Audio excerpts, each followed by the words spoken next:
किसी शायर ने अच्छा कहा था कि जिसमें ना हो इनकलाब, मौत है वो जिंदगी, रूह वम की हयात, कश्मकश है इनकलाब।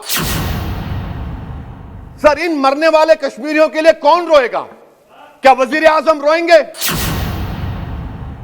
अरे ये कौन सी शादी की बारात है कि 18 लाख करोड़ टैक्स मिलता है और 36 लाख करोड़ ये सरकार खर्चती है?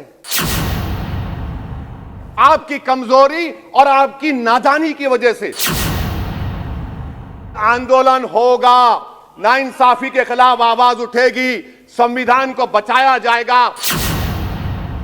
नरेंद्र मोदी भारत के वजीर आजम हैं, दिल्ली सल्तनत के बादशाह या जहांपना नहीं है। मोदी की आंखों में आंखें डालकर उनकी गलतियों को बोला जाएगा। तो मैं याद दिलाना चाहता हूं सर आपके जरिए से इस हुकूमत को कि हिटलर ने जर्मनी में यहूदियों के खिलाफ इनको कॉकरोचेस का, टर्माइट्स का, उसके बाद 20 मिलियन, आप देखते हैं कि 2 मिलियन से ज्यादा यहूदियों को गैस के चैम्बर में डाला गया। इस तरह के अल्फाज इस्तेमाल करने से क्या आप भारत में वही जर्मनी की तारीख को दोहराना चाहते हैं? और सर आप सुन लीजिए। जी सर, थोड़ा बहुत क्या सर बोलते समय में। हाँ सर, जी सर, आप आगे ना सर, आप प्रोटेक्शन है मुझे, अब तो कोई फिक्र की बात नहीं, और खुल के बोल सकते सर। आप आ गए सर, स्पीकर आ गए सर, अब तो क्या है सर, आप हमारे लिए हैं सर। यहां पर आंदोलन जीवी, आंदोलन नहीं करना। अरे किसी शायर ने अच्छा कहा था कि जिसमें ना हो इनकलाब, मौत है वो जिंदगी, रूह वम की हयात, कश्मकश है इनकलाब। सर अब फॉरेन पॉलिसी पे आ जाइए। किसी इना मीना डीका ने ट्वीट किया, आपने परेशान हो गए। इना मीना डीका ने ट्वीट किया, आप खड़े हो गए। अरे कौन सी फॉरेन पॉलिसी है आपकी? भारत के अतराफ में जितने पड़ोसी हैं, चीन हमला किया, कौन सा एक पड़ोसी है जो चीन के खिलाफ बोलता है? बताइए।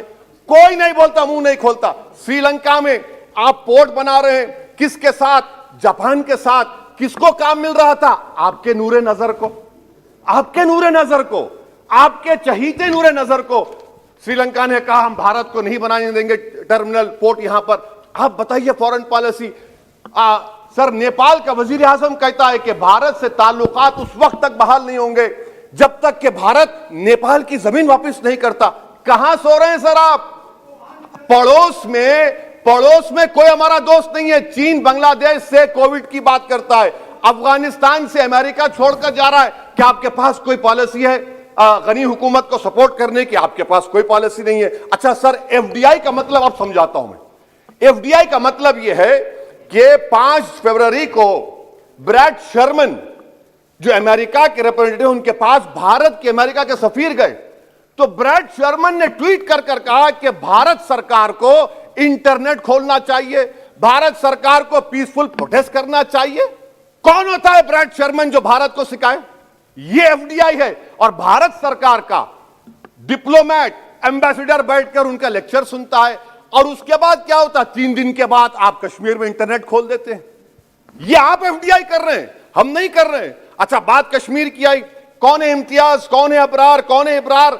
इनको शोपियान में एनकाउंटर पर मार दिया गया, प्रूव हो गया। और ब्रिगेडियर आरा सेक्टर का जिसने इनको टेररिस्ट कहकर मारा, उसको अवार्ड देते हैं आप। सर, इन मरने वाले कश्मीरियों के लिए कौन रोएगा?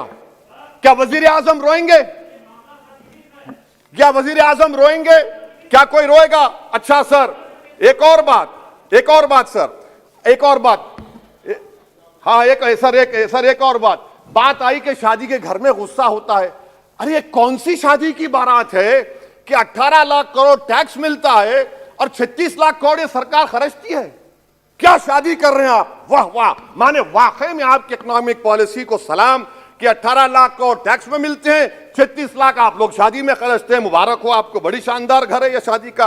अच्छा सर, दिल्ली का लॉ एंड ऑर्डर, 1 साल में 3 बड़े दंगे हो गए।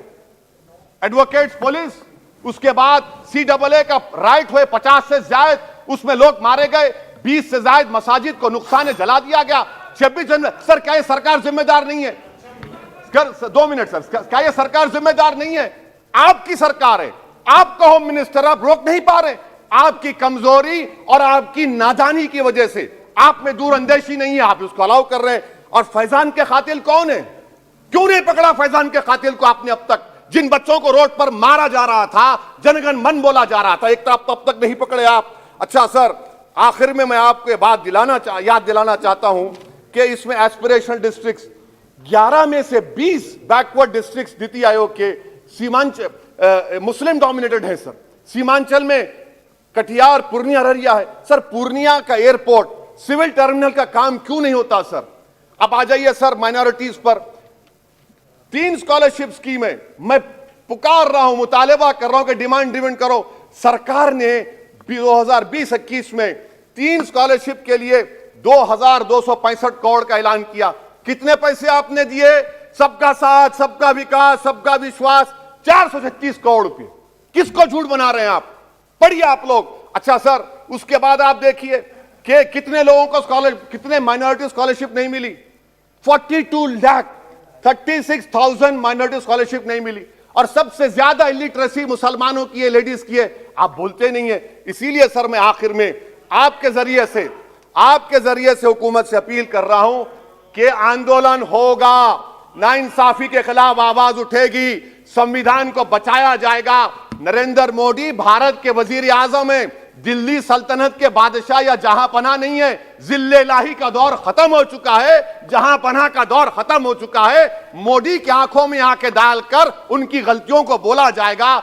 इसलिए शायर ने कहा था कि जो चुप रहेगी ज़बान खंजर, लहू पुकारेगा आस्ती का। बहुत बहुत शुक्रिया सर।